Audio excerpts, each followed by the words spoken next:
trait. So those 7 traits are arm strength and decision-making, which were headlined by Josh Allen. Meanwhile, Matthew Stafford topped the list for both ball placement and mechanics. Pocket presence, where Drake May was Dan's top quarterback, and second reaction ability and rushing ability. So those are all the categories, and then Dan's ranking them. We're going to zero in on this one trait because there's so many traits we could dial into, but we wanted to really focus on ball placement. So who were the quarterbacks, Dan, that were the top ones here going into evaluating this trait and why? Number one, ball placement and accuracy are different. We've talked about this. Accuracy, throwing the ball to your guy. Ball placement, throwing it away from the defender. And that was what's separating. I would tell you ball placement, or the ability of, is the number one physical trait that the great quarterbacks have. Being able to throw the ball exactly where they want. 10 through 6, Dak Prescott 10, he's become a mainstay on a lot of these rankings. Brock Purdy, I think, just because of the feather that he can put on a ball, still place it. Lamar Jackson, one of the very best in the league in doing it. Josh Allen. And then Jordan Love might surprise some people being at 6, but I think his ball placement and the ask of those throws is a big deal. So let's go through 5. Go to 5 through 1. Okay, number 5, Jared Goff. I'm a believer that Jared Goff is one of the best and purest throwers of the football in the NFL. He's also in an offense that he's asked to make a lot of different throws, the variance of throws. It's not a lot of dink and dunk. It's a challenging, over-defender, layering of a football, pinpoint type of ball placement that is needed. Jared Goff at number 4. Joe Burrow, for me, was at number 4, and that might be surprising because he'd be higher. He has been. Joe Burrow has been number 1 in this category for the past 2 seasons. This is in part because he wasn't on the field as much as we want him. I still think he's probably just as good at it, but part of it is because other guys shined so much in this department, you want to get him in there, okay? So, but Joe Burrow's still great at it. Number 3, Sam Darnold. We saw this in that playoff run. You don't go through that playoff run and win the Super Bowl and not turn the ball over unless you're excelling in this. Part of it is the connection with JSN and the confidence and the trust that he has in it. But we all know this guy made some outstanding throws, and he was one of the, if not the best down the field throwers in the NFL last year, and partly because he became or made it such an emphasis. Number 2, guy who was number 2 in the MVP ranking, Drake May. I would emphasize again, this was a big ask from an offense last year. He's also doing it without receivers that we pound the pavement and say these guys are stars. Dan, it feels like for me, when you look at the other guys here in your top 5 and we see this one down there, he's the only one that didn't have this great receiving core. One of those bona fide guys, for sure. Good group, and Steph obviously was great for them last year, but without a bona fide guy, and he was asked to throw the ball downfield a ton last year, which we talked about. Matthew Stafford, number 1. I think he's one of the most gifted throwers in the history of the NFL. I think you can have a conversation that no one made more big-time, wow, difficult throws in the NFL last year. There's a reason why he threw for 46 touchdowns. A lot of them were down in that red zone area where the placement of the throw was really the mandate for the success, and he did it, and many times in an easy fashion.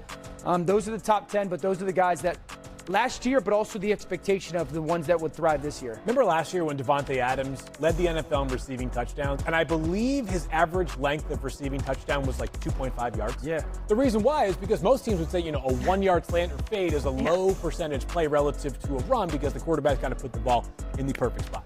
Matthew Stafford excels there. And then also, I know that the screen game and the yak is a big part of their offense.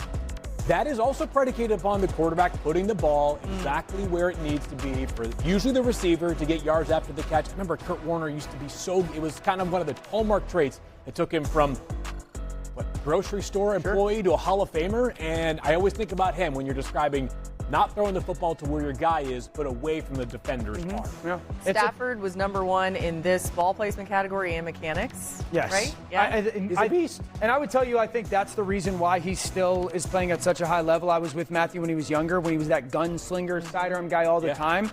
I don't know. I haven't been around a guy that took the emphasis to improve himself mechanically that was as talented as he was. A lot of guys that are that talented, they don't have to because they can get away with it. He's ridiculously talented, but he's also made the emphasis, I want to become a technician in many ways. All right, Dan, we like your list here. I will say there's people online that don't like him, so congrats on making people mad today. You love doing that. Mina earlier is like, Dan, why you always got to be trending on Twitter? What's going on? And my response was, what? I didn't even know that was like happening. So. It is. Okay, coming up next, Kyler Murray. We're here in Los Angeles at the Rams facility.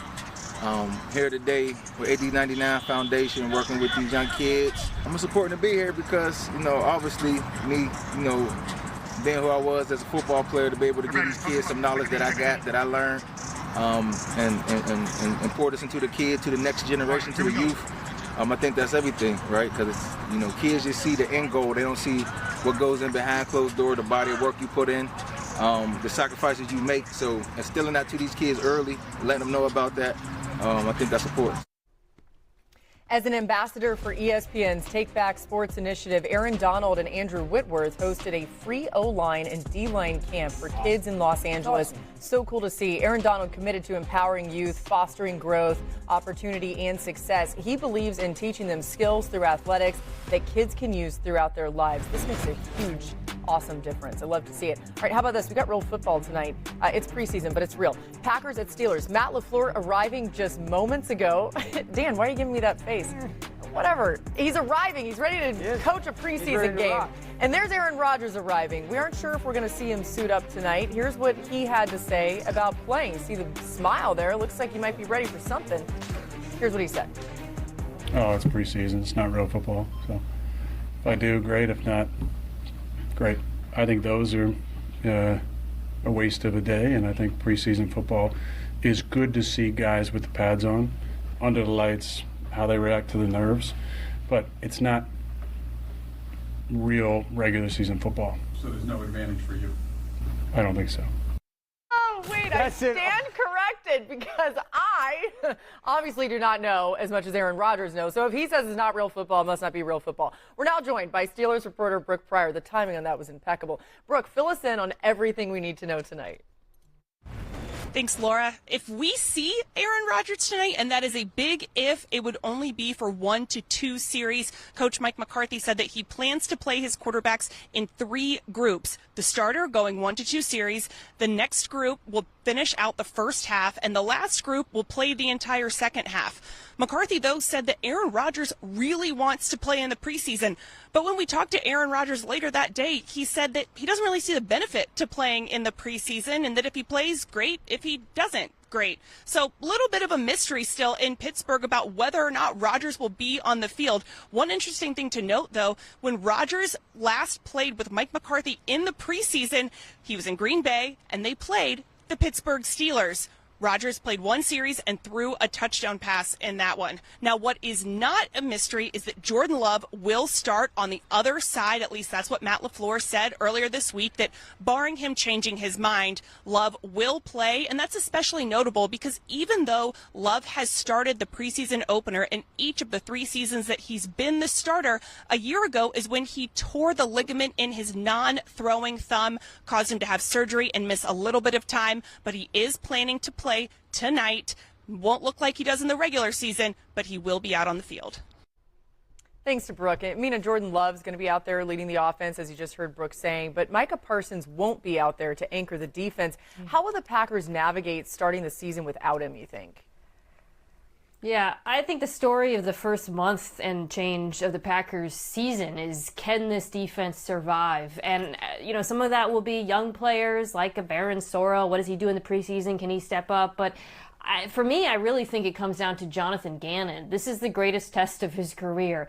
He can't lean on that 4-man rush the way he did in Philadelphia. He has to find ways to generate pressure in unconventional fashion.